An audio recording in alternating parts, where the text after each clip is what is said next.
دنیا کے جدید تقاضوں کو پورا کرنے، اسلامی تعلیمات کو پوری دنیا میں پھیلانے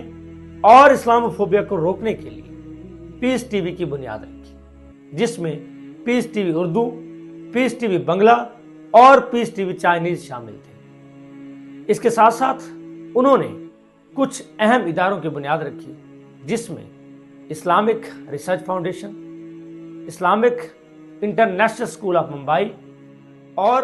یونائٹڈ اسلامک ایڈ، جو کہ غریب مسلمان بچوں کو اعلیٰ تعلیم کے حصول کے لیے اسکالرشپ دیتی ہے، شامل ہیں۔ ڈاکٹر ذاکر نائک، جنہوں نے شہرت کی بلندیوں کو چھوا ہے، انہوں نے بہت ساری کنٹروورسیز کو بھی فیس کیا ہے۔ بہت سارے مسلمان علماء نے ان پر فتوے تک لگائے ہیں اور ہندوستان میں ان پر نفرت پھیلانے، منی لانڈرنگ اور دہشت گردی تک کے الزامات لگے ہیں، لیکن الحمدللہ آج تک ان پر کوئی ایک الزام بھی ثابت نہیں ہو سکا۔ 2016 میں وہ مکہ میں تھے کہ انہیں خبر ملتی ہے کہ انہیں انڈیا میں دہشت گرد ڈکلیئر کیا گیا ہے، ان پر دہشت گردی کا الزام لگا ہے، جس کی وجہ سے ان کی تمام پراپرٹیز کو سیز کر دیا گیا ہے۔ اس وجہ سے ڈاکٹر ذاکر نائک کو ملائیشیا جانا پڑا اور تب سے آج تک وہ ملائیشیا میں ہی قیام پذیر ہے۔ اس کی وجہ یہ تھی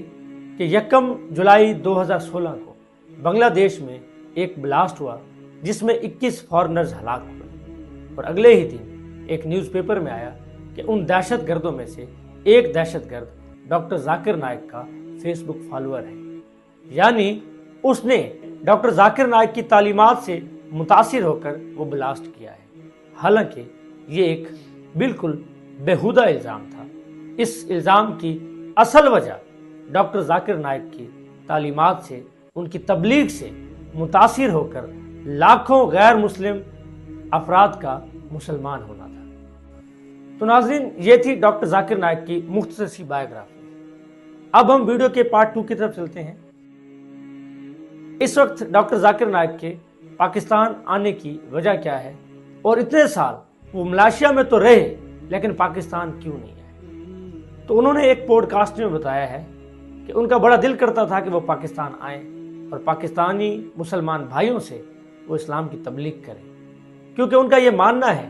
کہ جتنا مجمع وہ اپنے بیان کے دوران انڈیا میں اکٹھا کر سکتے تھے، اتنا مجمع وہ پاکستان میں بھی اکٹھا کر سکتے تھے، لیکن ان کے پاکستان نہ آنے کی وجہ یہی تھی کہ وہ یہ چاہتے تھے کہ کہیں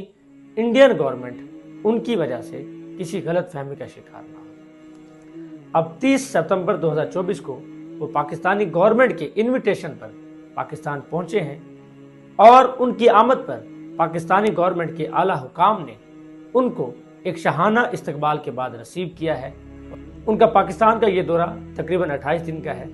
وہ 30 ستمبر سے 28 اکتوبر تک پاکستان میں رہیں گے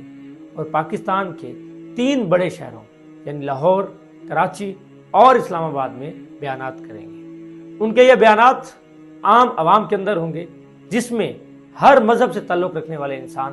شامل ہو سکتے ہیں، اور اس مجمع میں سے کوئی بھی انسان جس کا تعلق کسی بھی مذہب سے ہو، وہ کھڑا ہو کر ان سے سوال پوچھ سکتا ہے۔ وہ 5 اور 6 اکتوبر کو کراچی میں خطاب کریں گے، 12 اور 13 کو لاہور میں، جبکہ 19 اور 20 اکتوبر کو اسلام آباد میں خطاب کریں گے، اور ان 28 دنوں میں آنے والے ہر جمعہ کو وہ امامت بھی کریں گے اور خطاب بھی کریں گے۔ اب سوال یہ ہے کہ پاکستان میں بہت بڑے بڑے علماء موجود ہیں، لیکن کوئی بھی ڈاکٹر ذاکر نائک کو ایئرپورٹ پر ریسیو کرنے نہیں گیا، بلکہ بہت سارے علماء نے ڈاکٹر ذاکر نائک کی پاکستان آمد کو بہت ناپسند کیا ہے اور انہیں مناظرے تک کا چیلنج کیا ہے، لیکن ابھی تک ڈاکٹر ذاکر نائک نے ان میں سے کسی کا بھی جواب نہیں دیا۔ ڈاکٹر ذاکر نائک اس وقت پوری دنیا میں دین اسلام کے ایک بہت بڑے عالم دین اور دائی کے طور پر جانے جاتے ہیں، اور ان کی تبلیغ سے متاثر ہو کر لاکھوں غیر مسلم افراد نے اسلام قبول کیا ہے، اور کسی ایک غیر مسلم فرد کو مسلمان کرنا سب سے بڑی نیکی ہے، اور اللہ تعالیٰ نے ان کے نصیب میں یہ نیکی لاکھوں بار لکھی ہے۔ ویڈیو کے آخر میں یہ کہیں گے کہ انہوں نے اپنے کریئر کا آغاز ایک ڈاکٹر آف باڈی یعنی جسم کے ڈاکٹر سے کیا، لیکن اللہ تعالیٰ نے ان پر اتنا کرم کیا کہ ان کی تبلیغ کے ذریعے کئی بے چین روحوں کو سکون ملا اور کئی غیر مسلم مسلمان ہوئے، جس کی وجہ سے آج ہم انہیں ڈاکٹر آف سول یعنی روح کے ڈاکٹر کے نام سے جانتے ہیں۔ اس وقت وہ پاکستان میں ہمارے مہمان ہیں، تو اللہ تعالیٰ سے دعا ہے کہ اللہ تعالیٰ ان کی اس آمد کو بہت سارے بے سکون لوگوں کے لیے سکون کی وجہ بنائے۔